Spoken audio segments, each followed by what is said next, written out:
Gracias. Tengo ya en la línea telefónica al doctor Moisés Gómez Reina para echarle una mirada al contexto internacional. Moisés es economista, es maestro en Derecho y es analista político. Moisés, qué gusto saludarte. Buenos días, ¿cómo te va? Bien, Jesús, me da mucho gusto saludarte. ¿Cómo te ha ido? Muy bien, fíjate que aquí por unanimidad acabamos de nombrar al doctor Arturo Magaña Duplancher como sonorense adoptivo y embajador de México y de Sonora para el mundo. ¿Qué te parece el nombramiento? No, pues Necesitamos canales de comunicación y de entendimiento ahorita que traemos muy enredada la piola con España.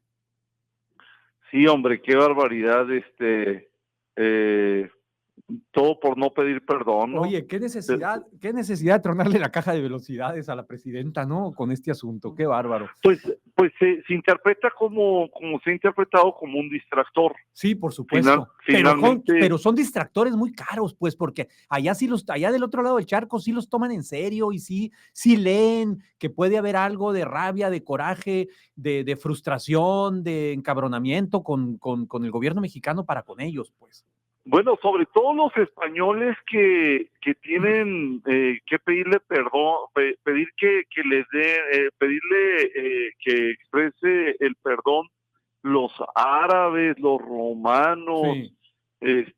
Tantos que agraviaron a los españoles, tantos años de ocupación, la verdad es que sería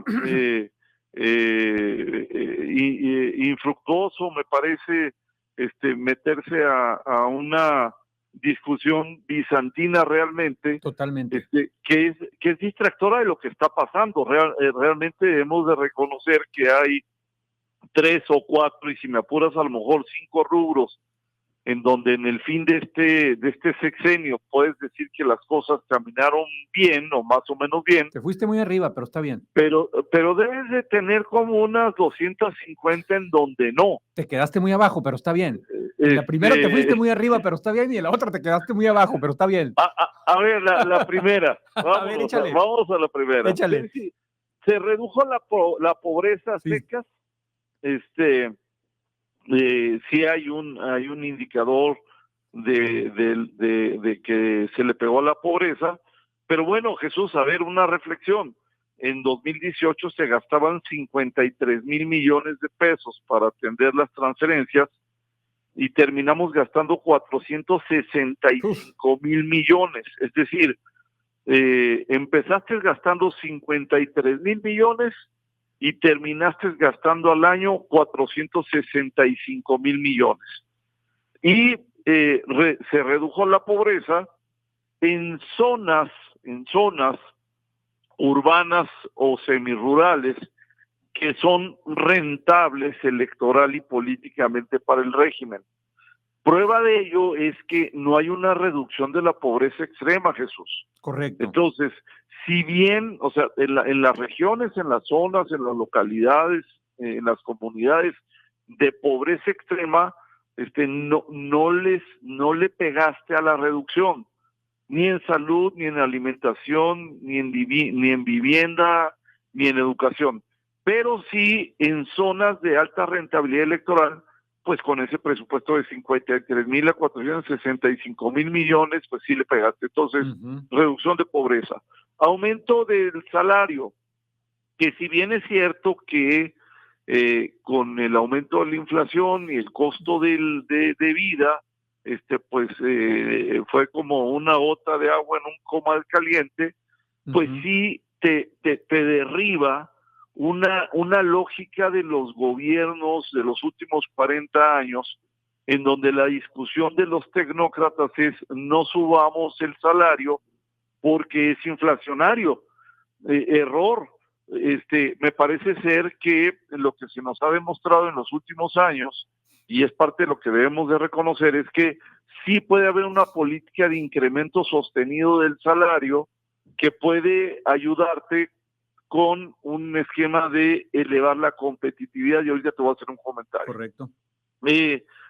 Segundo. Tercero, sí debemos de reconocer que sí hubo en algunos casos la reducción del gasto público en algunos segmentos, pero eso se convirtió en un austericidio y por otro lado sí aumentó la corrupción, sobre todo hubo obras en donde se planteaba que iban a costar en principio 5,000 millones de dólares, como el caso de la refinería, y terminó costando 18 mil millones de dólares. Entonces, me parece que hay temas que, como estos que estoy mencionando, y reconozco mi error al principio de haber dicho que 3 o 4 o 5. Llevas Pues 3, estamos... Llevas tres. No, por A eso, ver si te alcanzan los dedos de la primera mano. y bueno, pues estoy reconociendo, quedémonos con esos 3, Jesús. Son, a ver, sí, dime. Hay que ver que cada uno de estos aciertos, o como el tema de la recaudación 4, que aumentó, sí hubo un sesgo en cada uno de estos, tanto en el tema de la pobreza, como el tema de los salarios, como el tema de la reducción del gasto, como en el tema de la recaudación, que si bien es cierto, puedes identificar como elementos positivos, también es cierto que cada una de esas cosas positivas trae cosas negativas. Pero por otro lado, Jesús, tienes graves problemas que dejas al final del sexenio. Hay una reducción de la cobertura de salud, y si bien es cierto que aumentaste de 53 mil millones a 465 mil las transferencias hacia la población, también es cierto que redujiste el gasto de salud, que tuviste 2 puntos importantes: una reducción del número de niños menores de 1 año vacunados, que tienes más de 20 millones de personas sin servicio de salud, y que hay una tendencia de las personas a utilizar sus recursos propios para acudir a las farmacias de la que me digas, que tiene un consultorio junto, y en donde, contrario al discurso del presidente de que dijo que los neoliberales querían privatizar la salud, el presidente López Obrador privatizó la salud. ¿Por qué? Porque la primera consulta de emergencia, en lugar de hacerse en el Seguro Social, en el ISSSTE o en cualquiera de los institutos o clínicas del sector salud, la gente empieza a hacerlo en los consultorios adjuntos a las farmacias. Exacto. Entonces saca su dinero de la bolsa y le paga al consultorio o a la farmacia y compran las medicinas en la farmacia. Entonces se está privatizando el sector salud. El sector educación tiene un retroceso, no solo producto del tema de la pandemia, con afectaciones emocionales, educativas, de infraestructura, de atención de los maestros, etcétera, etcétera, sino una reducción que se ha consignado precisamente en la prueba PISA. De la seguridad, pues, ¿qué te puedo Moisés, decir, Jesús, que no hayamos platicado? Sí, Moisés, tenemos que hacer el corte de los 15 minutos. Ya hablaste de 4 de los 5, digamos, buenas. A ver si nos alcanzan 15 minutos para hablar de las 250 que ya empezaste. ¿Te parece? ¿Me aguantas? Parece perfecto. Moisés, hay un libro, seguramente ya lo leíste, que se llama El daño está hecho. El concepto viene de ese gran politólogo que es Adam Przeworski. Es un libro que reúne una serie de artículos de académicos, la gran mayoría de ellos, liderazgos sociales otros, pero la gran mayoría son académicos, y muchos de ellos, vale la pena subrayarlo, que vienen de la izquierda, entre otros José Woldenberg, que vienen de la izquierda, y como dice Woldenberg, hay que subrayarlo, de izquierda democrática. Bueno, en ese texto, en ese libro, viene un texto, viene una colaboración, un artículo muy completo y muy interesante. En lo personal, fue de los que más me interesó y me impactó, de Ciro Murayama, sobre el tema de la salud, precisamente, a propósito de lo que hablabas hace un momento. Y si mal no recuerdo, lo leí a principios de año, lo leí en enero, febrero. Si mal no recuerdo, él señala que creció con datos propios incluso del gobierno, que creció en un 30-35% el servicio de la salud privada desde la pandemia para acá, prácticamente en este gobierno, justamente por lo que acabas de señalar, porque los malos servicios daneses que ofrecen en el ISSSTE y demás, IMSS y demás, pues la gente prefiere de ese dinerito que le cayó de las transferencias irse a pagar al médico de la farmacia de la esquina. Sí, efectivamente, pues mira, este gobierno parece más de derecha en algunas cosas que de izquierda. Estoy de acuerdo. Cuando haces una transferencia económica, sin duda apareces sí como un gobierno de aquellos regímenes que impulsaban la socialdemocracia, el bienestar, etcétera. Las transferencias económicas, que me parece que son muy buenas, lo que te ayudan a hacer es a reducir las asimetrías o las desigualdades que hay provocadas precisamente por la economía de mercado. Pero que tú des transferencias económicas y le quites los servicios de salud a la población, la transferencia económica te ayuda a vivir el presente, el salud y la educación y la competitividad del futuro. ¿Por qué? Porque hacia adelante, cuando tú tienes las transferencias económicas, pero un buen sistema de salud, un buen sistema de educación y un sistema de atracción de inversiones para que haya buenos empleos, le garantizas el futuro a las personas. Entonces, este gobierno lo que ha hecho es la megafarmacia que distribuye 6 recetas al día, pero que tiene un costo estratosférico, no te ayuda a resolver el problema de salud. Sigue habiendo clínicas y hospitales sin servicios de salud competitivos, sigues viendo imágenes en donde los elevadores se atoran y la gente se muere, sigues viendo muchas cosas, se está desmantelando el sistema de salud. Tienes un sistema educativo también que no te garantiza convertirse en un puente para el desarrollo para las siguientes generaciones, y además tienes un sistema poco competitivo, porque en este sexenio se redujo 7 lugares el nivel de competitividad de México, y esto lo que te provoca es que sí tienes transferencias económicas que te están garantizando el hoy, pero no tienes un gobierno que te esté garantizando el futuro. Y hay 2 temas adicionales. Tienes una deuda que ha crecido, la interna y la externa, una reducción en la competitividad, problemas de seguridad, 200,000 homicidios dolosos, 50,000 desaparecidos, incremento de las masacres. Y a mí me parece, Jesús, que el tema hacia el futuro tiene que ver con una reflexión. El triunfo de este año ha sido interpretado por los ganadores como un mandato para cambiar todo, para modificar los fundamentos de un régimen democrático. Y te lo repito, o sea, no es un aval para gobernar una república democrática, no está interpretado como la posibilidad para gobernar una república democrática, sino es interpretado por parte de la 4T como un mandato pues para cambiar el régimen democrático, destruir el INE, modificar el poder judicial, darle el poder al ejército. Por eso te digo que parece más un gobierno de derecha, porque los gobiernos de derecha hacen lo que se está haciendo. Le das el poder al ejército para garantizar la seguridad pública. Ya lo decíamos hace una semana. ¿Qué países son los que hacen eso? Bueno, pues pues tienes desde Corea del Norte pasando por el Vietnam o Zimbabue o Angola. Ese tipo de países son los que hacen esto. Y finalmente, una reflexión es que un gobierno sin contención pues es muy disfuncional para los ciudadanos, para la convivencia civilizada, para la economía, para las relaciones diplomáticas, para las relaciones con el exterior.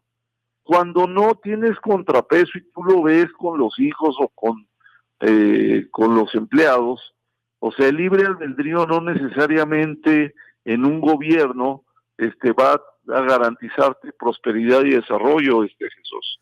Y esa es la herencia con la que se estrena el próximo martes, ya dentro de 8 días que hablemos. Vamos a estar, además de estar en Navidad, evidentemente me refiero a la Navidad venezolana, vamos a Sí. estar ya en un nuevo régimen. ¿Qué alcanzas a ver que pueda hacer la presidenta electa diferente para que no se convierta esto en una continuidad así nomás? Porque si Arturo Magaña me decía hace rato que él pues tenía como cierto optimismo de que esto fuera, de que hubiera por allí algún cambio, ¿no? Dice, el optimismo no se muere, dice, ¿no? Yo soy muy escéptico de que eso suceda por todo lo que acabas de decir y por cómo veo que ha venido acomodando las fichas el presidente que se va para no irse. Esa es mi impresión y puedo ser a lo mejor muy duro y a lo mejor quienes aman y van a estar derramando lágrimas por este señor que dijo que se iba a ir a un rancho pero que no se va a ir, difieren de mí y lo respeto muchísimo. Yo creo que no se va a ir. Pues mira, ya dijo el presidente que se va a quedar en la Ciudad de México para aclimatarse. Ajá. Digo, la verdad es que él siempre te ha mentido con la verdad. Ajá. Entonces se va a aclimatar, pero se va a aclimatar del nuevo régimen, Sí, del nuevo gobierno. Y a mí me parece, yo comparto el optimismo de Duplancher. Me parece que el tener un poco, ahora sí que la pausa del tema de los organismos autónomos, el esperar a que la reforma energética se discuta hacia los albores de este gobierno, pues te dará, me parece, las señales necesarias para interpretar qué es lo que va a pasar los próximos 6 años. Hay dentro de las interpretaciones de los analistas políticos y de los organismos internacionales la percepción de que el tema de la reforma energética será uno de los elementos que marquen un poco las señales hacia adelante, Jesús. El tema de la reforma energética, bueno, pues... Que se revisa precisamente a partir del 2-3 de octubre en la Cámara de Diputados, que ya será tu nuevo gobierno. Ya en teoría ya no hay una intervención directa. Las señales de haber nombrado en la Secretaría de Energía, en la Comisión Federal de Electricidad y en Petróleos Mexicanos, que son una gran parte de la piedra en el zapato que puede tener en el arranque este gobierno, pues se marcó cierta tranquilidad en algunos segmentos financieros. Habrá que ver qué es lo que pasa, ¿no? Ese será, siento yo, el elemento que te marcará hacia dónde va a caminar. Quisiera compartir su optimismo y nada, créeme, nada me va a dar más gusto y así lo voy a reconocer que decir, qué bueno que mi impresión no iba en ese camino, pero vamos a ver, yo creo y coincido contigo que un punto importantísimo de inflexión o no va a ser lo de la reforma a los organismos autónomos. Si el nuevo gobierno decide, como bien señalas, ponerle una pausa al asunto y no joderse al INE, no joderse sobre todo al INAI, al IFT, a la COFESE, a la CRE y demás, híjole, estaríamos celebrándolo de veras. Yo diría, qué bueno, o sea, qué bueno. Oye, Jesús. Pero no lo veo, ¿eh? Sí, dime. Jesús, Blaise Pascal, matemático, físico, filósofo, decía, prepárate para lo peor, pero espera lo mejor. Y un poco la expresión de él era decir, hay que creer en Dios, hay que pensar que Dios existe, porque si existe, bueno, pues cuando venga el juicio final, pues ya la interpretación es que creíste en él. Y si no existe, no pasa nada. Entonces, por eso decía él, prepárate para lo peor, pero espera lo mejor. Bueno, entonces, un poco el tema es, preparémonos para lo peor. Lo peor es que siga habiendo una intervención de ya sabes quién en el gobierno, y bueno, pues hay que esperar pues que estas cosas mejoren. Lo que es un hecho es que hay un proceso de destrucción y desmantelamiento del sistema como lo conocemos, con no equilibrio de poderes, sí los militares en el tema de la seguridad, y con una ausencia de respeto con otros países, Jesús, como lo hemos visto esta semana. Sí, el filósofo que acabas de citar últimamente, a diferencia de Pascal, decía, lo mejor es lo peor que se va a poner. Y hay elementos para pensarlo, pues, y efectivamente, hablas de desmantelamiento. El asunto es que hasta el momento, la que se supone que llega no ha dado muestras de estar incómoda con todo lo que se le está heredando. Y se entiende por lo avasallador que ha sido el presidente. Pero bueno, vamos a ver, Moisés, lamentablemente se nos acabó el tiempo. ¿Dónde te leemos? ¿Dónde te seguimos? @Gómez Reina en X, y aquí contigo todas las semanas, agradecido por la oportunidad, Jesús. No, Te mando un abrazo. al contrario, te agradezco mucho que nos brindes generosamente tu tiempo para reflexionar sobre lo que ocurre en el contexto nacional. Te mando un abrazo y que tengas buen fin de semana. Gracias, fin de semana bueno. Gracias, Moisés Gómez Reina, es economista, es analista político, es maestro en Derecho.